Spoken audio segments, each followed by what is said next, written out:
Guilt consumed Farhad. He felt that this world could no longer offer him anything. But death had not ended Farhad's journey before, and it was not about to now.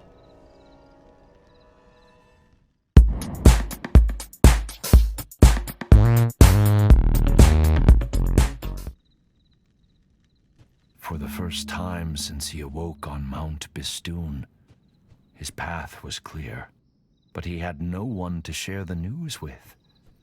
Princess Shirin would be resting in Khosrow's quarters.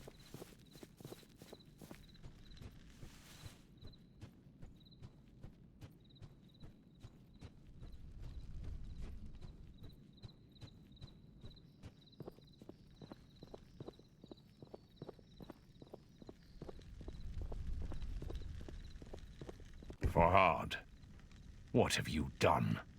What vile sickness did you expose my love to? You have no reason to dig through the mountain any longer. Princess Shirin is dead. Your king, Khosrow. I fought a mountain for you, and you die on me anyway.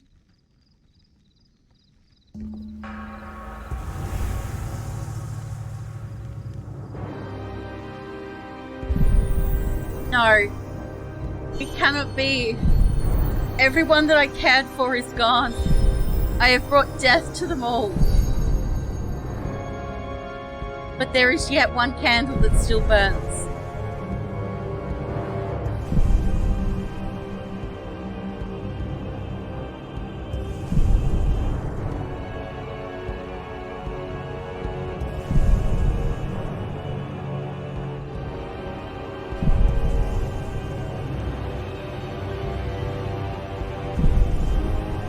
Guilt consumed Farhad.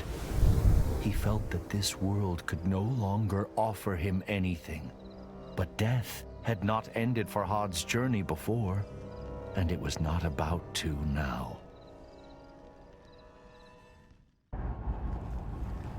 Instead, Farhad drew ever closer to answers.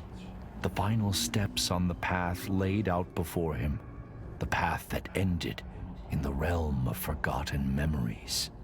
The fortress of oblivion awaited him, and Farhad thought of all those who had played their part in getting him here.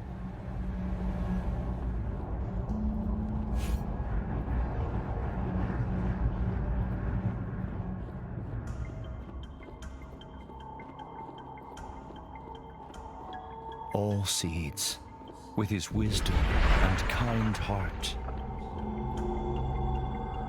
Majestic Anahita, so dedicated to atoning for her greatest mistake. The beautiful princess, always out of reach. And the king, who had treated him with such disdain. But none of them mattered anymore. The whisper called to him. I called to him.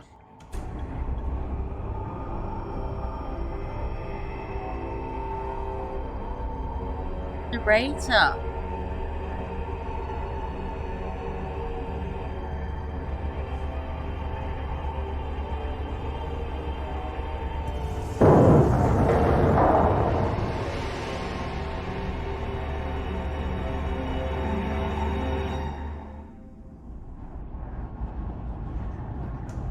Fear and foreboding chilled Farhad as he walked amongst the horrors.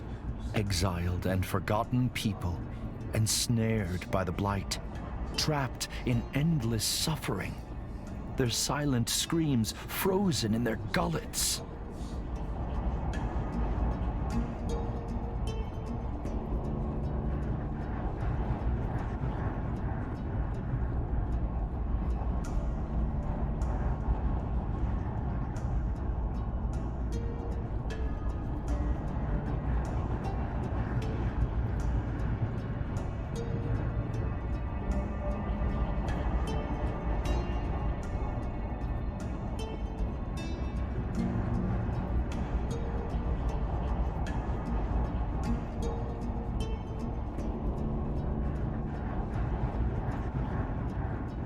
Months, years, decades. For how long I had called him to me, I cannot say. My voice gave out, but still, I cried out across the realms. Unimaginable agonies racked my body. Yet I never sought refuge in insanity. The wound that never heals reminded me of my mortality and my purpose.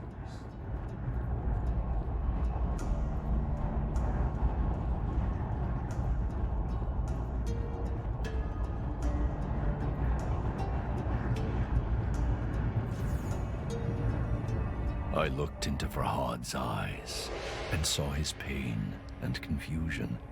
But even then, I saw a flicker of something else. Was it relief? Words eluded him, however. So I explained everything. I told him my name is Nizami.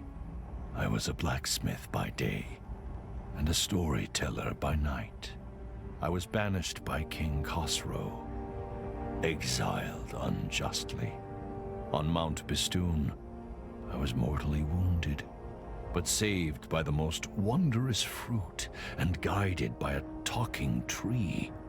Then, I discovered an otherworldly domain, a realm of forgotten souls. But the Div found me.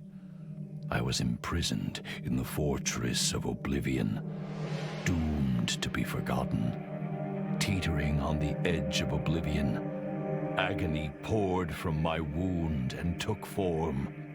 You, Farhad, are created out of my pain, out of my wound. I told him, you are the manifestation of hope, the embodiment of purpose. I had lost count of the number of times Farhad had reached my prison, but each time he had refused my plea, refused to set me free. I knew the choice was grim, but I had to prevail.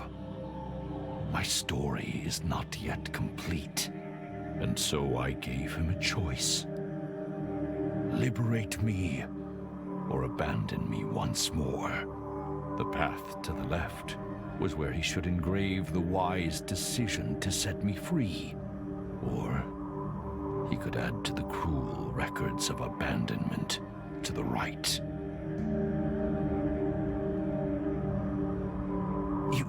You lie, Farhad said, his hands trembling. But I knew he did not believe his own words. It is just human nature to question that which explains all. Farhad seized his head and yelled, "Tell me the truth!" "Calm yourself, Farhad," I said in a soothing tone. "Do not let anger confuse your thoughts. We are one," I repeated. "I feel every pain that you do. But the difference," I told him, "is that my pain never dwindles. The moments of serenity as dusk falls, the sense of triumph when a fearsome foe has been vanquished. You experience these things and more," I said. "I have only pain. And when you faltered, and my agony was too much to bear, you were reborn from my wound. With my words." Farhad recalled his visions of leaving the fortress alone. "Look at me, Farhad," I implored. "You do not realize how special you are. You are a part of me, but more than I could ever be." I knew his uncertainty, but I explained that, unlike me, he has a choice: to free me or make the mistake of abandoning me again, to embrace the rare gift that I have offered, meaningful purpose, or shun it.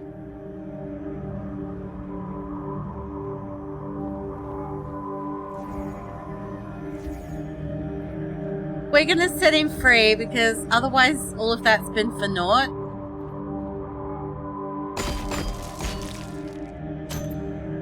This time, I resorted to honesty to convince Farhad to release me. If he rescued this poor old man, his creator, from a life of torture, I promised to continue my journey. I would seek out the source of the blight afflicting nature, the reason behind the chaos that sweeps through Persia, and destroy it. But sadly, there was a catch. To leave my unnatural shackles empty would draw unwanted attention. Farhad would have to take my place.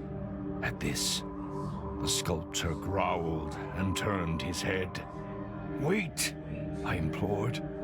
"You do not understand." I told him how this sacrifice would give his life meaning. After all, it was his purpose. It was what he was created for. The only way he could escape the cycle. And I promised that when my quest was complete, I would come back to return the favor. Okay, that puts a little bit of a twist in things. If we set Nizami free, we have to take his place. But as far as Farhad's concerned, doesn't have anything else to live. The woman he loved, or who didn't even love him back, she's gone.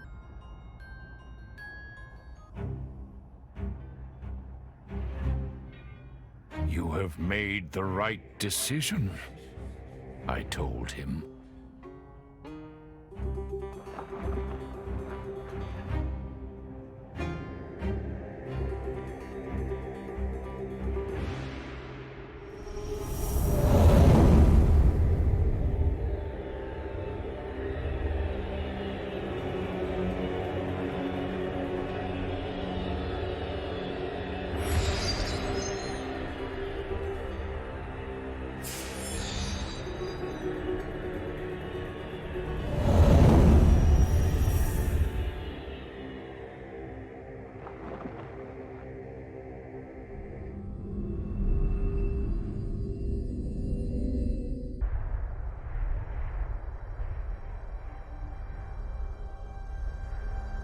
Before I left, Farhad asked me if his sacrifice would be worth it. There is no greater blessing than having purpose, I told him. No worse pain than having it denied. I promised I would not rest until I had stopped the sickness afflicting nature. I would rescue other poor, imprisoned souls and face the threats before me with the courage that Farhad had shown.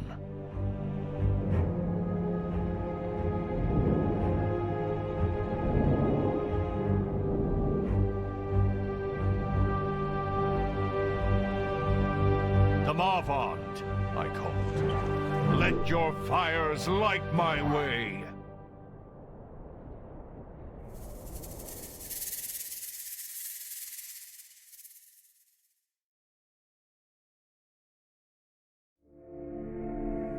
بیاورد ضحاک را چون نبند، به کوه دماوند کردش ببند. به کوه اندرون تنگ جایش گزید، نگه کرد قاریبانش ناپدید. بیاورد مسمارهای گران، به جایی که مغزش نبودن در آن. فرو بست دستش بر آن کوه باز، بدان تا بماند به سختی دراز. ببستش بر آن گونه آویخته، از او خون دل بر زمین ریخته. از او نام ضحاک چون خاک شد، جهان از بد او همه پاک شد.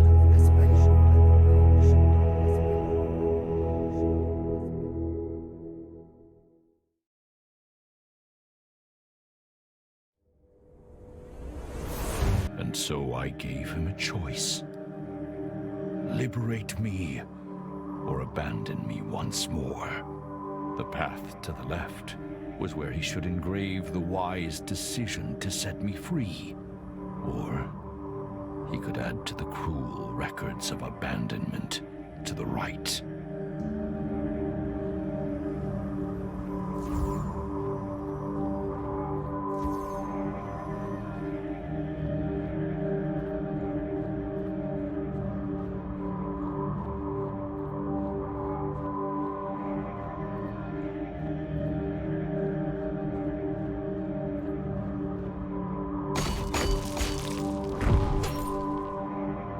Farhad's uncertainty was written on his face.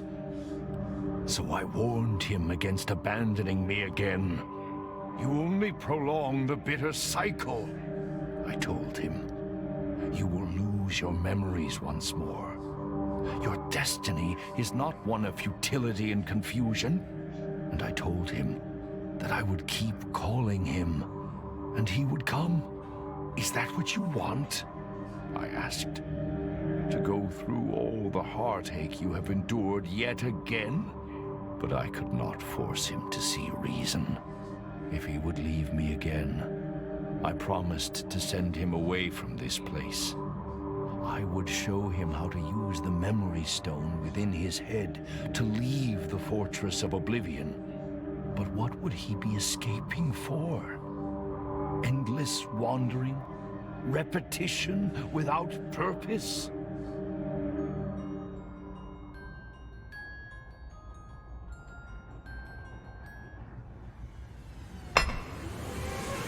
I groaned, but I knew this was not the end. I will see you again soon.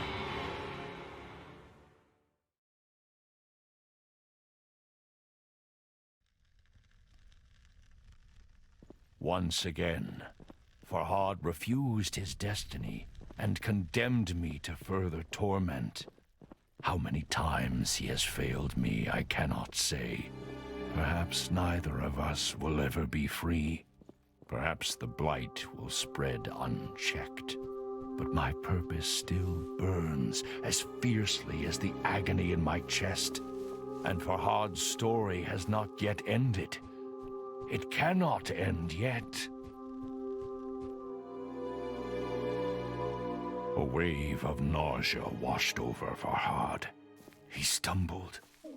Darkness closed in. He staggered on before oblivion drew in again. He lost consciousness again and again. Panic streaked through his muddled mind. And then he remembered my warning, the bitter cycle. With every step, his memory slipped away. I must engrave Nizami, he thought. I must not forget. Farhad sought to immortalize my story in stone, lest he forget again.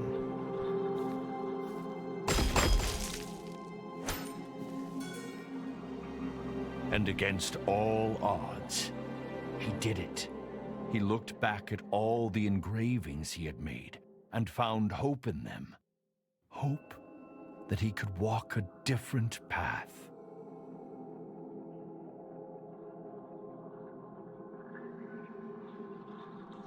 Slowly, like the morning sun clambering over the horizon, consciousness came. He opened his eyes. How pleasant, he thought, to wake to nature's song.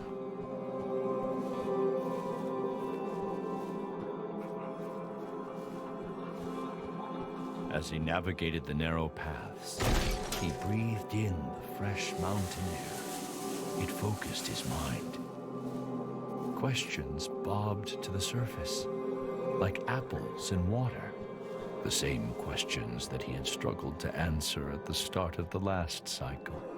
But of course, Farhad knew nothing of that. He did not even know his own name. If you recall, I promised there was more to his tale. He sought a way off the mountain, and some buried memory drew him to the tunnel he had excavated.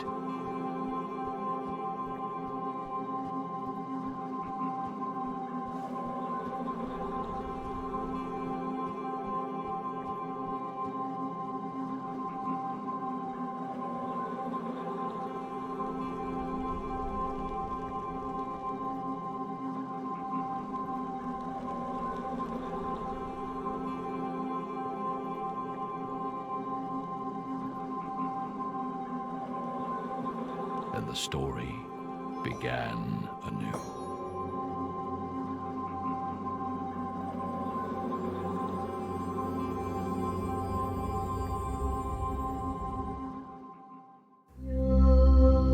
بگفتا دل ز مهرش کی کنی پاک، بگفتا انگه که باشم خفته در خاک، بگفتا جان مده بس دل که با اوست، بگفتا دشمنند این هر دو بی دوست، بگفتا گر خرامی در سرایش، بگفت اندازم این سر زیر پایش، بگفتو آن من شد زو مکن یاد، بگفت این کی کند بیچاره فرهاد. چو عاجز گشت خسرو در جوابش، نیامد بیش پرسیدن ثوابش. به یاران گفت کز خاکی و آبی، ندیدم کس بدین حاضر جوابی. به زر دیدم که با او بر نیایم، چو زرش نیز بر سنگ آزمایم. که ما را هست کوهی بر گذرگاه، که مشکل میتوان کردن بدو راه. میان کوه راهی کرد باید، چنان کامد شد ما را بشاید. به کوهی کرد خسرو رهنمونش، که خواند هر کس اکنون بی ستونش.